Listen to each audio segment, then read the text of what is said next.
Ce dimanche en France, c'est jour de vote. Marine Le Pen va tenter de briser le plafond de verre. Face à elle, Emmanuel Macron continue de creuser l'écart dans les sondages. De l'autre côté de la Méditerranée, l'élection présidentielle française cristallise les attentions, surtout en Afrique subsaharienne. Il existe des accords de coopération entre la France et plusieurs pays de cette partie de l'Afrique.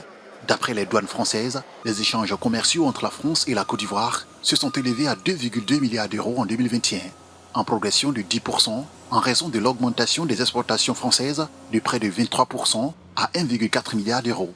Pour le journaliste André-Sylvain Conan, patron de presse, les enjeux de ces élections sont hautement importants, surtout sur le plan économique.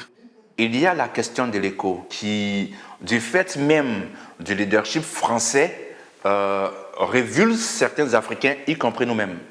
Voilà, puisque nous sommes pour la fin de cette forme d'hégémonie financière qui consiste à taper notre monnaie en France pendant que notre BCAO se trouve au Sénégal. Au premier tour, les citoyens français en Côte d'Ivoire avaient voté Emmanuel Macron à 39,75% contre 6,7% pour Marine Le Pen.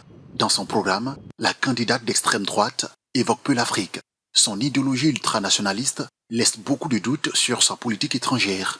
Pendant le quinquennat du président Emmanuel Macron, l'Afrique en général a été au cœur de ce quinquennat. Nous savons ce qui s'est passé au Tchad, nous savons ce qui se passe aussi avec la France au Mali, par la présence de Barkhane.